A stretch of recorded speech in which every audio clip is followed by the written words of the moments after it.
wabarakatuh. Perkenalkan, nama saya Siti Rahmayanti DM, nomor urut 14 dengan NIM 244075011045. Jadi, pada kesempatan ini saya akan mempresentasikan konsep dasar IPS di SD mengenai materi kedatangan bangsa Inggris ke Indonesia serta reaksi yang dihadapinya. Untuk mempersingkat waktu, mari kita simak presentasi berikut ini. Assalamualaikum warahmatullahi wabarakatuh. Jadi pada kesempatan ini saya akan mempresentasikan mengenai materi konsep dasar IPS di SD mengenai kedatangan bangsa Inggris ke Indonesia serta reaksi yang dihadapinya. Nah, latar belakang kedatangan Inggris ini terjadi pada abad ke-17. Jadi pada saat itu Inggris mulai melirik Asia, khususnya di wilayah Nusantara. Karena pada saat itu Indonesia, Nusantara ini dikenal dengan perdagangan rempah-rempah yang tinggi. Nah, untuk itu bangsa Inggris ini membentuk yang namanya East India Company atau yang disingkat dengan AC pada tahun 1600. Saat itu bangsa Belanda masih mendominasi dengan VOC-nya di Indonesia. Jadi Inggris berusaha mencari celah untuk ikut terlibat dalam perdagangan di Indonesia. Kedatangan pertama Inggris. Jadi bangsa Inggris pertama kali mencoba masuk lewat Banten pada tahun 1602, tapi persaingan dengan VOC masih sangat ketat pada masa itu. Jadi mereka juga mencoba beruntungan di Maluku, namun sayangnya mereka masih saja kalah bersaing oleh Belanda.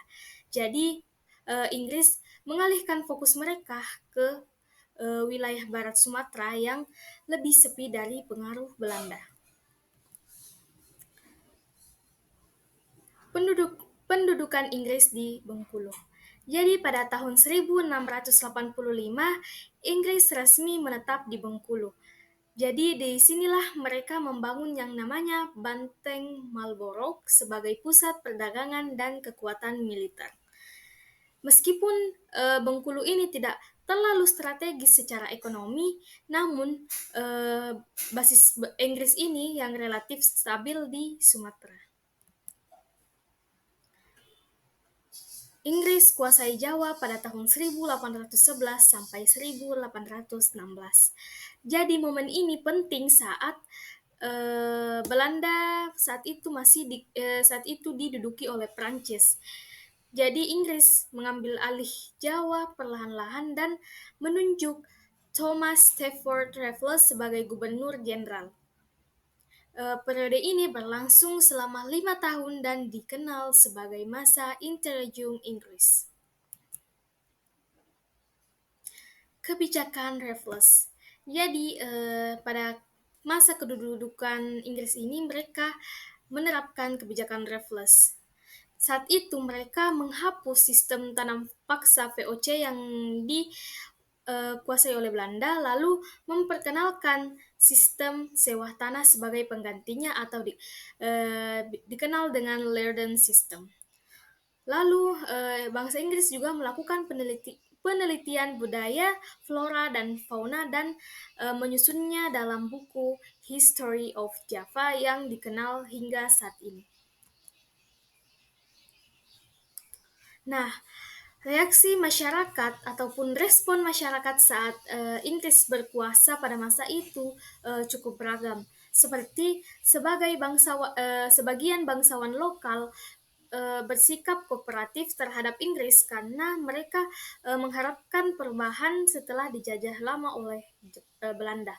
Lalu namun sedangkan rakyat biasa masih merasa kesulitan karena perubahan yang terasa belum oleh mereka secara nyata. Lalu tidak adanya perlawanan besar terhadap Inggris karena masa kekuasaan mereka singkat dan relatif tidak menindas. Lalu reaksinya juga seperti beberapa kalangan intelektual mengapresiasikan perhatian Raffles terhadap budaya lokal. Nah, akhir kekuasaan dan warisan Inggris. Jadi, kekuasaan Inggris di Indonesia ini berlangsung dari tahun 1811 hingga 1816 Jadi Inggris ini hanya berkuasa selama 5 tahun di Indonesia yang sangat singkat. Jadi setelah kekalahan Napoleon, Inggris menyerahkan kembali wilayah Indonesia kepada Belanda melalui Traktat London pada tahun 1814.